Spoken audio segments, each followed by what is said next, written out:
Hey, it's Tree from Tree Essentials, and today I wanted to chime in on how Creator looks at anger and how it affects your hair growth. So let's go ahead and get right into it. First and foremost, yes, there are so many things in the world that we can hate, complain, be upset about, and it causes some type of frustration. That is a part of a human experience. But guess what? It also says that you are not supposed to go to bed at night with that anger in your heart. Why? Because it will seep into... It also says that you are not supposed to go to bed at night with that anger, because if you seep into that, it actually is not just about the verse, it's scientific too. It will subconsciously embed into your body and start causing types of trauma, stagnation, and resentment, bitterness, and it could get and lead even to the 7 deadly sins: lust, greediness, gluttony, anger, rage, jealousy. I said jealousy and envy.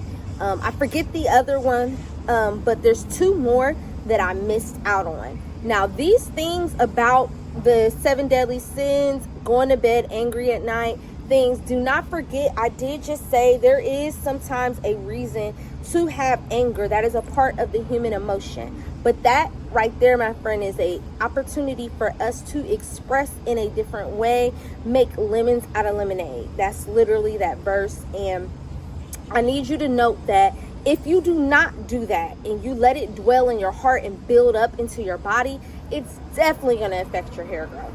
Your hair is the very last thing, that luscious skin and long nails, to grow on the body. So if you are looking for a shift and change, we have to get that in order and in check.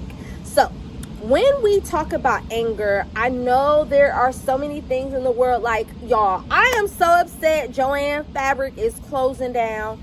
It's making me want to cry. That's my childhood, just like Forever 21. But guess what?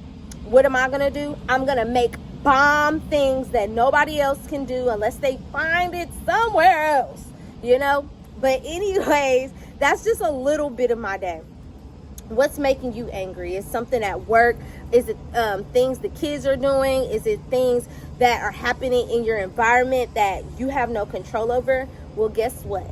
There are only some things that we have control over. We have control over specific things, and things are as well out of our control. That's the world we live in.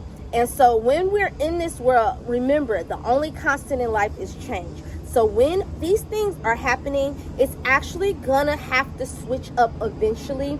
And God said He does everything for our good, and that everything that happens, eventually it has to switch and go into a positive direction. Always remember that. That is a piece of finding a gratitude attitude, and that's as well a space where, instead of looking at it as an issue, look at it as a lesson. If it's not a blessing, it's a lesson. If it's not a blessing, it's a lesson. Now, the other way and reason why this affects our hair is because of the fact our blood pressures start increasing. Our blood pressures, our hormones start rising up. Our body goes out of whack of homeostasis, and you see the sun's going down. It's because it's starting to woo. So look, bloodstreams, right? Your bloodstream, it can hold hormones that are negative as well. And guess what? That feeds into our hair follicles. Do not forget that your hair grows on your blood-brain barrier. That's the first thing.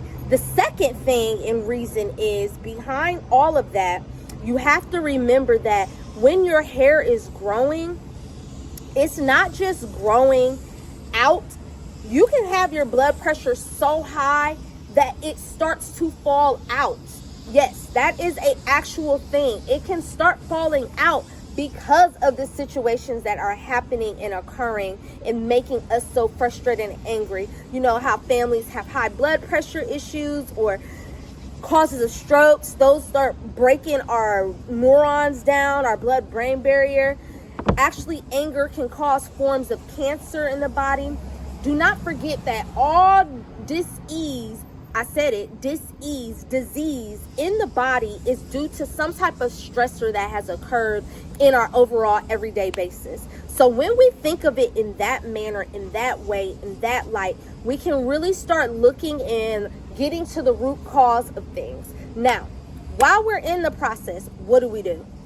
What do we do for when all this is going on? What do we do when I don't have control? I'm trying to figure out, I want to punch somebody. I hope you are not trying to punch anybody, because that's when charges can be pressed. I'm serious, but seriously. Anyways, what I am trying to say is you can first reset your body by doing breath work. So let me show you an example. This is a beautiful reset that I love to do, especially when it's just a lot going on in my atmosphere. So you get your hand and put it on your left nostril. Use your thumb, and then you breathe in your left, and then for some seconds, then you hold both.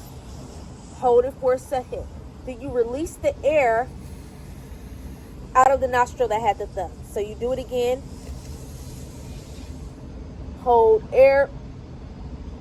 Then breathe out to the left.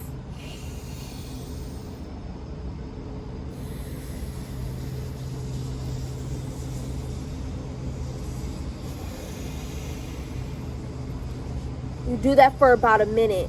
I promise you, your brain is like, oh, what was I even upset about? And yes, you may still have the issue occurring, but you got your body emotionally regulated, so you're not flipping out on things that you have, again, sometimes no control over, or you wish you had more control. The other thing you can do, I know you've probably seen it as a high trend and everything, getting your ashwagandha. That is a key. That is an adaptogenic herb, and adaptogenics adapt to your body's reaction on how you deal with stress. So that would be a great thing to do in that process, due to the fact when you do things like that, it can regulate whatever your stress response is. So for example, I had somebody that had a burning heart when they get mad. No burning heart anymore. My blood would get hot. My blood would cool.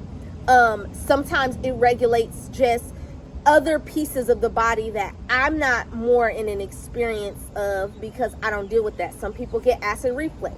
Some people just start laughing things off. It just depends on how your reaction is on your body. That's what ashwagandha do. You can get the powder form a lot better, because you can sip it in some tea while you're at work, while you're busy in your day, and not even notice, versus having to take a powder pill form, which you can also do if you're just like, I just want to get it through and done. And I recommend you start at the beginning of the day so that you can have an optimal rest of your day.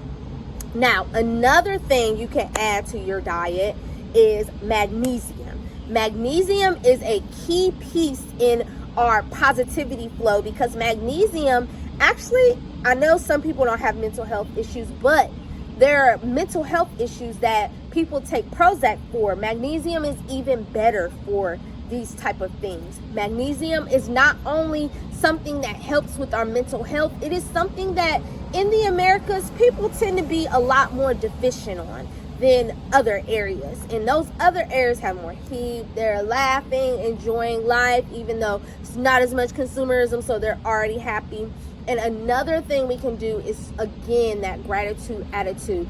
Yes, the issue's happening, but guess what? You are learning a lesson and experience that you do not have to replay over again. If you want to get out of that loop, you can start finding ways to address that issue. You can start finding ways on how to beat that problem, and then you will be able to teach others on how to get through that issue as well. It's a win-win, even though it's not winning at the moment. Another thing we can do, we can start personally developing our skills. Like I was saying before, you're learning the experience, but let's say you want to learn these processes on how to get things done so you can elevate even higher than that situation. The other thing we can do, get into our word, get with the Creator, with Holy Spirit, Yeshua.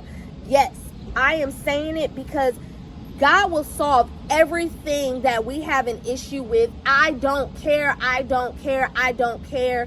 You can go and figure everything around, but if you are not bringing Creator into your process, I'm telling you, it's not gonna be the best process, because we're doing it in our own human means. And it says with Man, nothing's possible. With God, all things are possible. And when I say that, I truly mean it with my whole heart, my whole chest. I said it with my chest, and I mean it. Now, with our hair growth part, in the anger and things of that nature, let's say you had a grumpy day. Please, I repeat, please do not touch your hair. Do you want to know why? Energy transfers from your hands. So you're putting your angry hands into your hair, stressing and pulling, and your hair receives. Remember, your hair is an antenna, and it feels what the environment is doing around it. You may be Miss Strong Gonzalez at that moment. You could be Mr. Handyman at that moment and pull too much. That does not. That means go the next day when you have calmed down. That even means with your children's hair. You don't have to grub, pull, snap, like literally. Please keep your hands out of your hair when you're angry. When we're angry, we tend to as well listen to sadder songs and things that kind of relate to our emotions. Sometimes people flip it and turn on that gospel, which is the key process, honestly, or some healing sounds or things. But when we're angry, our hands tend to be a little more sharper, just like how our mouth is. That's why we had to go and self-regulate. So go ahead and do that for yourself, so you are not in a space of fret and issues and hurt and trauma that is gonna affect your hair growth. This is a really serious thing because there's so much anger that people can reside in their bodies. You know, when you get that anger, you can start getting stagnant pieces in your body that lodges into your system. That's what cancer. So when there's a doctor, Dr. Marasutu, and he tested water, and he would talk to water with love, and he would talk to the other water with hate. The water that was spoken to with hate looked like canceric cells.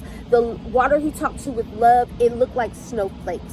When I say that, I am saying speak to yourself with love. Reset and reprogram your mind.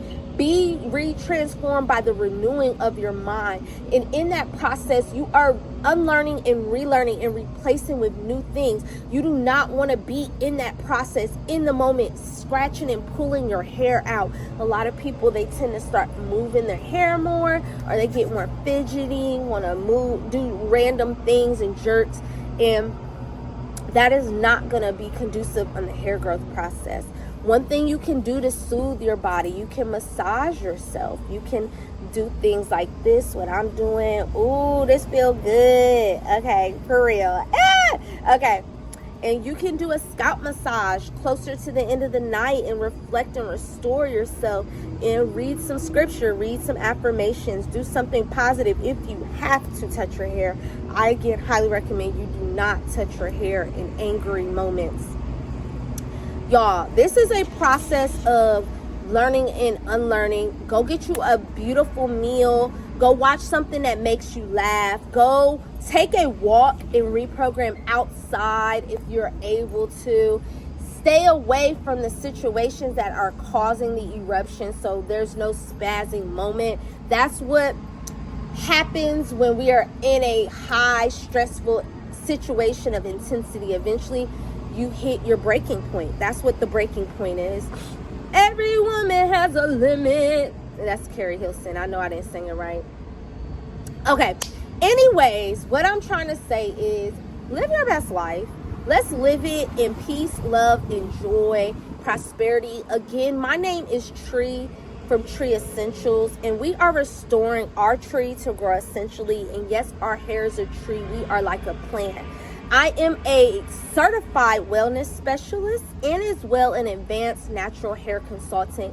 And I can truly get you on your accelerated hair growth journey in a very quickened manner. With that being said, click the link in my bio to book a consultation.